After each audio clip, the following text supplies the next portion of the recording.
Saya Tifal Solesal melanjutkan Sapa Indonesia Malam, Saudara. Jumlah pengangguran Jakarta mencapai angka 350.000 orang yang didominasi generasi Z. Apa wujud konkret gagasan dari para calon gubernur dan calon wakil gubernur Jakarta di Pilkada tahun ini? Kami akan bahas bersama dengan para narasumber. Di studio Kompas TV Jakarta sudah bergabung saat ini Rian Ernest, juru bicara Ridwan Kamil Susono. Mas Rian, apa kabar? Selamat malam, terima kasih sudah hadir dalam diskusi kami kali ini. Dan via sambungan dalam jaringan sudah bergabung juga dua narasumber kami, Iksan Tualeka dari tim sukses pasangan Dharma Pongrekun Kunwardana, serta Wakil Ketua Tim Pemenangan Pramono Anung Rano Karno Laude Basir. Selamat malam semuanya, apa kabar? Selamat malam. Terima kasih sudah hadir semuanya dalam diskusi kami kali ini.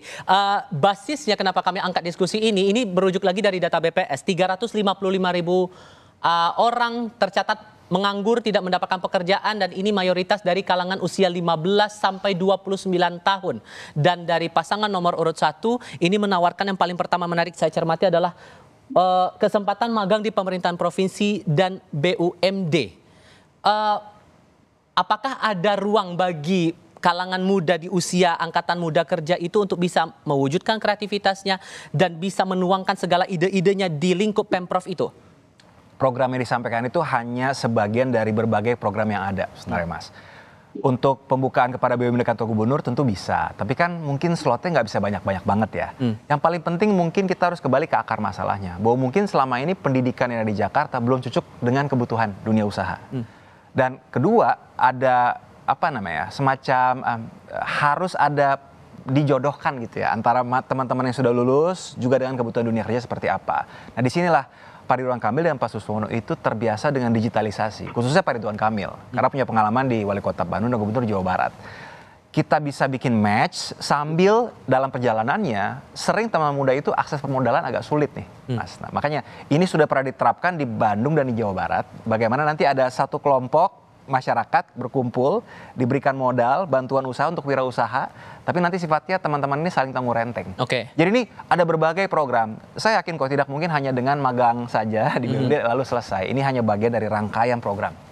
Soal modal kita coba bahas itu nanti. Cuman kalau untuk menempatkan anak-anak muda di rentang usia muda seperti itu, 15 sampai 29 tahun, di Pemprov DKI, kemudian di BUMD, yang terbayang sekarang adalah mereka-mereka ini, angkatan-angkatan muda akan ditempatkan di bagian mana saja itu? Sebenarnya karena kan selama ini kan dipikirkan di Pemprov itu hanya urusannya birokrasi saja. Apakah nanti akan sesuai dengan minatnya mereka, skillnya mereka? Sebenarnya baik BUMD maupun birokrasi sebenarnya ada fungsi pelayanan publik sebenarnya. Nah, digitalisasi itu bisa memangkas leletnya waktu, termasuk peluang-peluang pungli atau korupsi sebenarnya. Nah, teman-teman muda ini sebenarnya bicara digital itu hidupnya digital native gitu ya. Mereka sudah dari muda pun udah terbiasa digital. Justru kalau kita masukkan teman-teman itu ke BUMD dan di kantor gubernur dan dinas-dinas, akan ada disrupsi yang positif sebenarnya.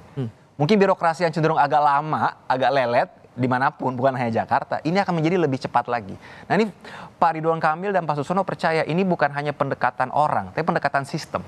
Jadi Pak Suswono, Pak Ridwan Kamil punya pengalaman eksekutif ya, menteri, wali kota, gubernur. Perlu juga diciptakan sistem yang digital yang mengakomodir keinginan teman-teman muda nih, karena kan spiritnya tinggi, tapi kadang-kadang channelnya ini nggak dapet. Nah, Pak Ridwan Kamil jangan salah, waktu menang wali kota Bandung itu kan didukung banyak anak-anak muda kreatif di Bandung. Jadi Pak Ridwan Kamil tuh historically itu dekat dengan anak muda. Jadi dan dia tahu betul seperti apa nih pendekatannya. Mudah-mudahan kita lihat nanti, kita optimis. Itu untuk pasangan nomor 1. Kalau di pasangan nomor 2, Bang Ihsan, yang menarik dicermati adalah upaya untuk menyelaraskan dunia usaha dengan kampus agar ya ibaratnya ruang kerja atau ruang lapangan kerja itu bisa seiring sejalan, selaras lah begitu. Cuman dalam faktanya, dalam catatan BPS ini, justru yang paling banyak penganggurannya itu datang dari kalangan lulusan SMK, yang padahal kalau lulusan SMK ini kan prinsipnya mereka yang sudah lulus ya langsung dapat kerja begitu kan. Cara menyelaraskannya gimana itu? Ya, jadi yang disampaikan sama Rian tadi itu sebenarnya justru yang disampaikan oleh pasangan Dharma Kun lewat Pak Kunwardana kemarin. Jadi memang problem kita itu ada di pendidikan itu nggak banyak yang berkorelasi langsung dengan dunia kerja. Makanya itu kenapa Dharma Kun penting untuk kemudian melakukan kolaborasi antara kampus dengan dunia kerja. Ini semacam mapping kebutuhan-kebutuhan apa saja di dunia kerja hari ini di Jakarta, kemudian itu dikomunikasikan dengan dunia kampus, sehingga dunia kampus juga melakukan upaya-upaya adaptif yang relevan dengan upaya untuk menjawab kebutuhan di masyarakat itu satu. Kedua, sebenarnya kita bukan hanya berhadapan dengan jumlah pengangguran yang tadi hampir 400.000 itu, tapi juga pengangguran terbuka kita itu juga cukup tinggi, hampir di 7%. Dan bukan hanya jumlahnya yang signifikan atau mendekati angka rata-rata nasional, tapi juga ketimpangan. Kantong-kantong pengangguran terbuka itu justru berada di daerah-daerah seperti Jakarta Utara, di Jakarta Timur, Kepulauan Seribu itu bahkan hampir 8%. Nah, kita punya angka yang agak rendah misalkan di Jakarta Selatan yang hanya 5%. Dan ini kan menunjukkan bahwa ketimpangan itu tidak hanya kita bicara misalnya secara nasional ada di timur dan barat Indonesia, tapi di Jakarta sendiri ketimpangan itu terjadi. Itu kenapa? Karena memang selama ini atau sejauh ini prioritas pembangunan itu tidak betul-betul diarahkan untuk mengangkat derajat ekonomi masyarakat Jakarta secara lebih baik yang kemudian membuat aspek keadilan itu benar-benar menonjol begitu. Link and match-nya kalau tadi kan Anda jelaskan link and match untuk antara pihak pengusaha dengan kalangan usaha dengan pihak kampus begitu. Sementara kita lihat juga data di BPS, kebanyakan pengangguran itu datang dari mereka lulusan SMA dan SMK. Link and match untuk kalangan sekolah menengah ini gimana caranya? Ya, itu salah satunya. Artinya dunia kampus juga dilakukan, tapi hampir semua aspek pendidikan itu kemudian harus dikorelasikan dengan dunia kerja. Akan sulit kalau kita kemudian dunia pendidikan, SMK di dalamnya, universitas di dalamnya, itu kemudian melahirkan atau outputnya itu kemudian tidak menjawab apa yang sebenarnya dibutuhkan oleh dunia kerja. Nah, ini kan perlu kolaborasi. Dunia usaha itu harus benar, dalam hal ini kalangan ekonomi misalnya, atau arena masyarakat ekonomi dengan masyarakat pendidikan atau civil society itu kemudian harus ada dalam satu situasi yang kolaboratif, dikomunikasikan. Misalnya saja lembaga-lembaga pendidikan yang ada di satu kawasan itu kemudian bermitra secara strategis dengan dunia usaha yang ada di situ, sehingga komunikasinya terjalin, sehingga kebutuhan apa yang diharapkan oleh dunia kerja atau oleh dunia usaha di kawasan itu bisa dijawab oleh dunia kampus atau sekolah-sekolah yang ada di situ. Itu penting untuk digagas, diselaraskan, dan bila perlu ada regulasinya. Misalnya saja ada kawasan ekonomi di satu lokasi, di situ ada universitas, mereka wajib untuk kemudian mendistribusikan lulusannya, atau dunia usaha wajib untuk menyerap hasil dari pendidikan yang dilakukan oleh lembaga-lembaga pendidikan. Ditahan dulu di situ Bang Ihsan. Saya kasih kesempatan ke Pak Mas Bashir. Mas Bashir, ditawarkan oleh pasangan pasangan Pramono Anung Rano Karno 3 bulan sekali 3 bulan akan ada bursa kerja. Seberapa menjamin bursa kerja ini bisa sesuai dengan minat, skill, dan kebutuhan dari para angkatan kerja muda kita, bisa menyerap angkatan muda kerja kita juga untuk bisa melakukan kerjanya begitu sesuai dengan minat mereka masing-masing? Ya, terima kasih Bang. Masyarakat Jakarta seluruhnya, kita punya data tentang Jakarta, ya minimal ada 3 hal yang saya ungkapkan. Data pertama bahwa hampir separuh penduduk Jakarta itu adalah Gen Z. Yang kedua, Jakarta ini adalah kota dengan penduduk yang padat. Ketiga, Jakarta ini adalah pusat kota bisnis di Indonesia, pusat kota perdagangan di Indonesia. Ini data awal kita. Yang berikutnya terkait dengan Gen Z. Gen Z itu adalah individu yang sangat menguasai, melek terhadap IT, punya pengetahuan yang di atas rata-rata kebanyakan kita lah terkait dengan IT. Kedua, kreatif. Ya, hal yang melekat pada mereka adalah kreatif. Nah, tugas pemerintah adalah bagaimana mengkolaborasikan dua yang secara alamiah ada ini. Ya, bagaimana kemampuan yang ada pada Gen Z, kemudian ada juga dimiliki dengan potensi yang ada pada kota Jakarta. Bisnis itu identik dengan kreativitas. Bisnis itu identik dengan terbukanya berbagai macam peluang industri-industri kreatif. Nah, Mas Pram dan Bang Dul atau kita dari tim 03 ini kemudian mendorong salah satu potensi kreatif ini bisa potensi kolaborasi ini bisa diwujudkan adalah adanya job fair, info-info tentang pekerjaan baik dari swasta maupun pemerintah terhadap yang bisa dilaksanakan setiap 3 bulan sekali, basisnya di kecamatan. Sehingga anak-anak muda kalangan Gen Z dari wilayah-wilayah itu kemudian bisa memperoleh informasi sesuai dengan potensinya lalu mengaksesnya. Kemudian apalagi selain adanya informasi tentang lapangan pekerjaan, ya tim pasangan Mas Pram dan Bang Dul ini juga kemudian akan memberikan pelatihan-pelatihan pekerjaan, pelatihan-pelatihan kerja terkait dengan peningkatan kompetensi dari Gen Z. Ya, berikutnya juga ada pendampingan, ya. Ini juga akan dilakukan di fasilitas kita. Pemerintah juga akan menghadirkan fasilitas yang kita sebut dengan balai latihan kerja. Ya. Potensi penyerapannya bisa berapa persen kira-kira dengan 3 bulan sekali akan dilakukan job fair itu, Mas? Ya, kalkulasinya secara detail memang belum dilakukan, sedang dalam proses pengkajian oleh tim pakar kita. Tentu saja kan tiap kecamatan beda. Ya, kita tidak bisa membandingkan misalkan wilayah Pondok Indah ya dengan katakanlah kebutuhan di wilayah Cilincing, kebutuhan di wilayah Kalibaru sana. Tentu sangat berbeda kan begitu, Mas. Oke, singkat-singkat saja untuk menilai apa yang terjadi saat ini untuk masing-masing pasangan calon. Bung Rian begini, melihat data tadi, usia 15 sampai 29 tahun paling banyak tercatat pengangguran di Jakarta dengan pendidikannya level yang menengah. Masih sekolah lah ibaratnya begitu. Apa yang salah di sini? Apakah masalah skillnya yang tidak mumpuni untuk kebutuhan kerja atau memang karena aksesnya saja? Skill satu hal, saya rasa, dan ini bukan hanya klasik Jakarta, di seantero Indonesia ya. Jadi kadang-kadang pendidikan kurikulum itu jarang berdialog. Para penyusun kurikulum itu jarang berdialog dengan dunia usaha. Kebutuhan 5-10 tahun mendatang seperti apa sih? Apa kita mau fokus di manufaktur atau sektor keuangan, sektor digital? Kadang-kadang terlalu orkestrasi agak kurang nih. Kecenderungannya?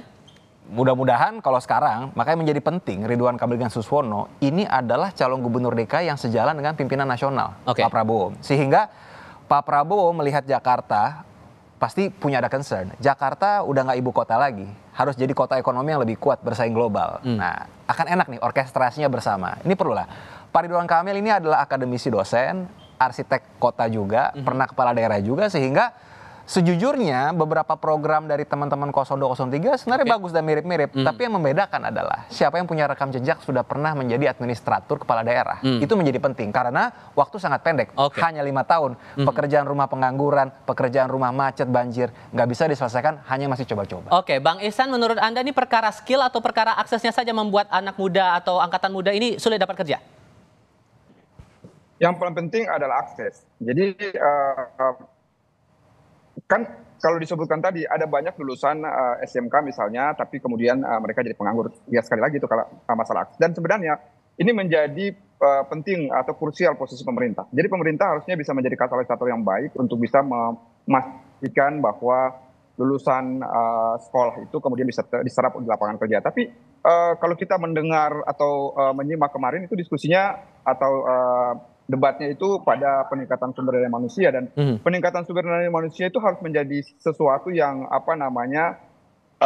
prioritas ya. Nah, prioritas itu harus ditunjukkan dengan kebijakan dari kepala daerah yang memimpin. Misalnya di pasangan Dharma Kun menawarkan satu keluarga itu minimal 1 orang sarjana. Kenapa demikian? Karena misalnya kita lulusan usia harapan sekolah saja di Jakarta untuk lulusan menengah atas aja walaupun gratis itu kita baru di angka 80 sekian %. Kalau kita bandingkan yang kota-kota besar di dunia secara internasional itu kota-kota besar rata-rata di angka 90% lebih. Itu baru di sekolah menengah atas. Tapi untuk skill mumpuni lah ya. Belum lagi saya kira anak-anak Jakarta dengan kita punya fasilitas dan infrastruktur pendidikan yang bagus, lulusan kita lumayan kompetitif sebenarnya. Nah, karena lulus itu pula misalnya kita juga mengagendakan agar satu kepala keluarga itu minimal 1 sarjana untuk apa? Untuk memastikan bahwa orang-orang atau anak muda yang sudah lulus sekolah menengah itu juga bisa melanjutkan ke perguruan tinggi, dan dengan demikian kapasitas sumber daya mereka itu juga lebih baik.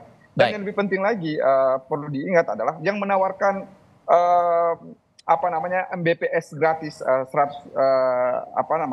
MBPS internet gratis kepada satu kepala keluarga itu pasangan Dharma Kun. Jadi kalau anak-anak muda hari ini kesulitan untuk mengakses internet atau harus juga telepon dengan teman, harus ke kafe dan sebagainya, sebenarnya realistis kemudian mereka memilih pasangan nomor 2 karena pasangan nomor 2 menawarkan sesuatu yang konkret, sesuatu yang bisa langsung dirasakan. Jadi setelah pasangan Darmapun ini terpilih dan kemudian dilantik, kita pastikan bahwa anak-anak muda di Jakarta sudah tidak lagi kesulitan untuk mengakses. Sudah kami tangkap maksudnya. Mas Basir, kalau Anda karena punya bantuan. Mas Basir, kalau Anda melihatnya masalah skill atau masalah akses di sini?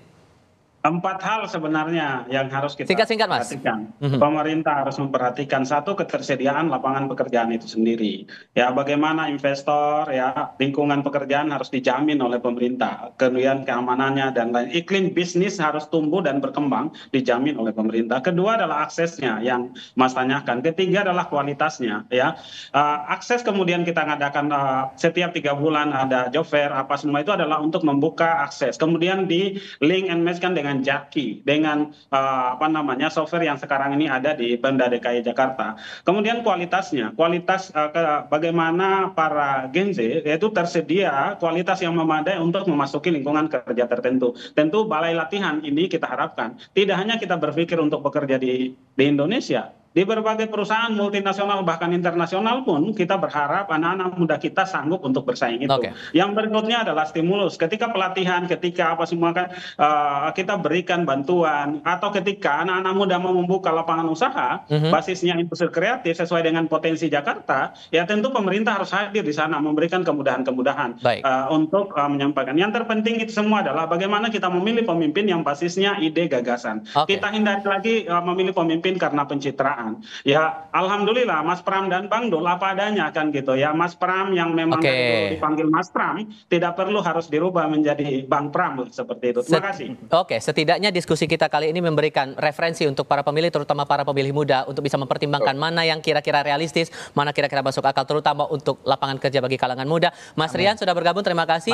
Lewat dalam jaringan juga sudah bergabung Mas Ihsan dan juga Mas Basir. Terima kasih banyak sudah hadir dalam diskusi kami. Sehat selalu semuanya. Selamat malam.